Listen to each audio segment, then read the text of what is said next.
শত শত সাহাবায়ে কেরামদের সম্মুখে বাপজি নবী যে 7টা কথা বাপজি আলোচনা করব বললেন। প্রথমে বললেন কারা আমল করবে, একজন ব্যক্তি নাই, যারা যারা আমল করবে হাত উঠাও। সব সাহাবার মধ্যে থেকে বাপজি একজন সাহাবা जिनार नाम किताबे एसेছে बाबजी আবু হুরায়রা রাদিয়াল্লাহু তাআলা আনহু। উনি নবীজির বাপজির সামনে মসজিদ নববীতে দাঁড়িয়ে বললেন, ফেদা কাবি আম্মি ইয়া রাসূলুল্লাহ, আপনার পদতলে আমার পিতামাতা কুরবান হয়ে যাক নবী গো। আমি জানি না এমন 7টা কি কথা বলবেন যে 7টা সবগুলো হয়তো আমল করা কঠিন হয়ে যাবে, এরকম আমাদের অনেকের ধারণা থাকতে পারে। কিন্তু নবীজি আমি আপনার সাহাবা, আপনি যখন বলেছেন আমার 7টা কথা কে আমল করবে বলাও। ওগো আল্লাহর নবীজি, আমি আপনার আবু হুরায়রা সাহাবা, ওই 7টা কথা আমি মৃত্যু পর্যন্ত আমল করব। জোরে বলুন সুবহানাল্লাহ। ওই সাহাবার সাথে হাতে বাপজি সব সাহাবা দাঁড়িয়ে গেলেন। কিতাবে বাপজি হাদিসে এসেছে ওয়া সামি'না ওয়া আতানা, রাসূলের সাহাবারা নবীর কথা শুনতেন আর সাথে হাতে বাপজি তারা আমল করতেন। এইজন্য সাহাবারা বাপজি এত দামি হয়েছিলেন। আল্লাহ রাব্বুল আলামিনের রাসূল সাহাবার ব্যবহারে বাপজি চরিত্রতে রাসূলুল্লাহ খুশি হয়েছিলেন, আর স্বয়ং আমার আল্লাহ তাতে রাজি হয়েছিলেন। বলুন সুবহানাল্লাহ। নবীজির ওই সময় যারা রাসূলের কথাকে বাপজি মানেনি, নবীজির কথাকে বাপজি তারা অস্বীকার করেছিল, তাদেরকে কাফের বলা হয় বাপজি, আমরা সকলেই জানি। তারা বেঈমান, নবীজির কথাকে যারা জেনে শুনেও বাপজি অস্বীকার করেছিল। আমরা জানি বিশ্ব নবীজির বাপজি জামানায় সবচেয়ে যে বড় বেঈমান, সবচেয়ে বড় কাফের, সেই লোকটার নাম সকলেই ছোট বড় বাপজি, শিক্ষিত অশিক্ষিত আমরা সকলেই জানি, আবু জাহাল বলে লোকটার নাম ছিল। সঠিক শব্দ ছিল বাপজি আবু জাহাল, কিন্তু আমরা অনেক বাংলা বইয়ে দেখেছি, তার জীবনী পড়তে গেলে নামটা শোনা যায়, দেখেছি আবু জেহেল বলেন, আমরা আবু জেহেলই বলি, কিন্তু শব্দটা আবু জাহাল। তো যাই হোক, এই বেঈমান আবু জেহেল বিশ্ব নবীজির বাপজি কথাকে সে মানে নাই। আমি জানি না আপনারা তার আসল নাম সকলেই জানেন কি না। বেঈমান আবু জেহেলের বাপজি আসল নাম ছিল আমর ইবনে হিশাম, এর আসল নাম আবু জেহেলের। এই লোকটা আসলে বাপজি মক্কা নগরে মূর্খ ছিল না, সে হাই র্যাঙ্কের শিক্ষিত ব্যক্তি ছিল সে সময়। এই শিক্ষিতর জন্য মানুষ তার মেধাকে বাপজি তারা দেখেছিলেন, তার ব্রেন, তার এত বাপজি বুদ্ধি ছিল, এই কারণে মক্কার ছোট বড় সকলেই তারা আবুল হিকাম বলে বাপজি আবু জেহেলকে ডাকতো। কিন্তু আমার বিশ্ব নবী বাপজি তার এই আবুল হিকাম নামটাকে কেটে দিয়ে নবী বলেছিলেন, তোর নাম আজ থেকে আবু জেহেল। কেন?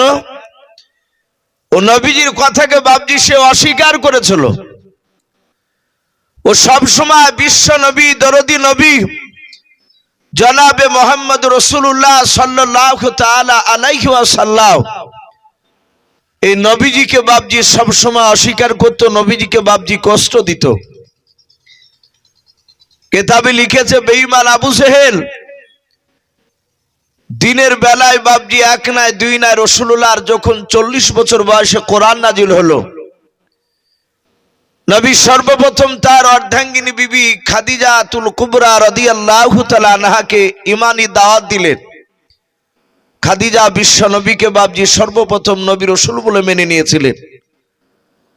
নবীর বিবি খাদিজা ঈমান আনলেন, তারপরে আল্লাহ বলেন, হে রাসূল, আপনার আর বেশি বেশি করে ঘুমানো হবে না, আপনি কম ঘুমান আর ইবাদত বেশি বেশি করে করেন, কলমার দাওয়াত দিতে চারিদিকে ছড়ে যান। বলুন আলহামদুলিল্লাহ। আপনি বেরিয়ে পড়ুন। নবীজি বাড়ি থেকে বাপজি যখনই বেরিয়েছিলেন, মক্কার ছোট বড় বেঈমান সকলেই বাপজি রাসূলুল্লাহর বিরোধিতা শুরু করেছিল। নবীকে আল আমিন বলে বাপজি নবুয়তের পর থেকে কোনো বেঈমানরা আর ডাকেনি। আমার বিশ্ব নবী, দরদি নবী 14 কে বলেছেন বাপজি 15-16 দিন চলছে রসুলের বাপজি একেবারে শুরু জামানায় কলমার দাওয়াত দেওয়া।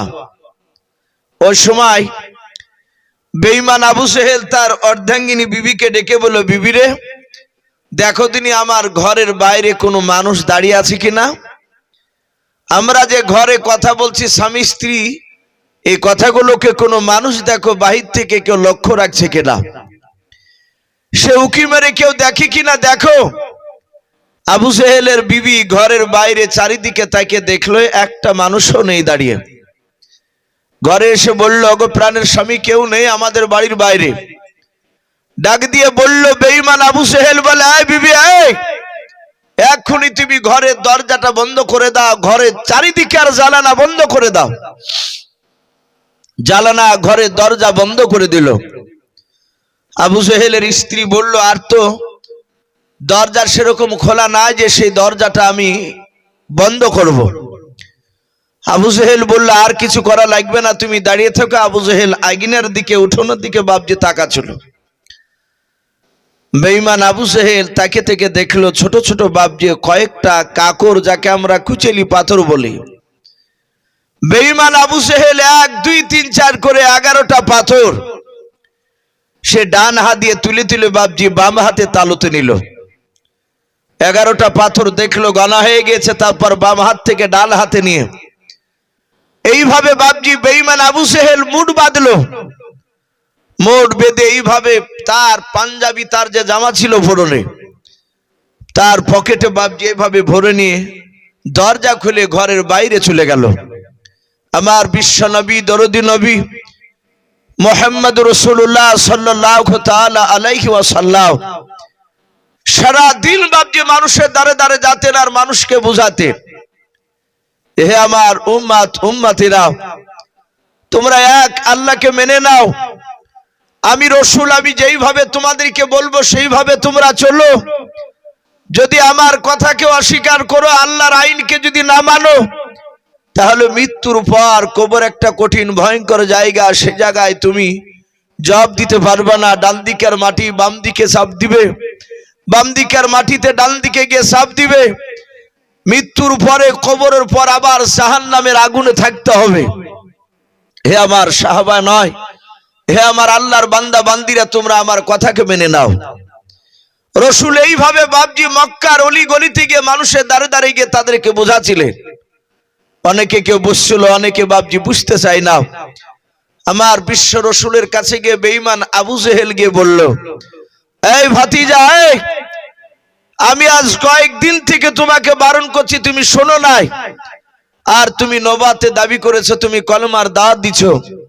হে মুহাম্মদ সাল্লাল্লাহু আলাইহি ওয়াসাল্লাম, হে আব্দুল্লাহর ছেলে, শোনো, এতদিন তোমাকে আমরা আল আমিন বলতাম, সত্যবাদী। তুমি মিথ্যা কথা বলতে জানতে না, কিন্তু আজ 14, 15, 16 দিন থেকে দেখছি তুমি মিথ্যা কথার কারিগর হয়ে গিয়েছো। তুমি মিথ্যা কথাকে তুমি ঘরে বসে বসে তৈরি করছো। হে মুহাম্মদ সাল্লাল্লাহু আলাইহি ওয়াসাল্লাম, হে আমার প্রতিবেশী ভাতিজা, তুমি যদি সত্যিকারের যদি নবী হও, তাহলে বলে আমার এই হাতের ভিতর কি ভরা আছে তুমি বলতে পারবা?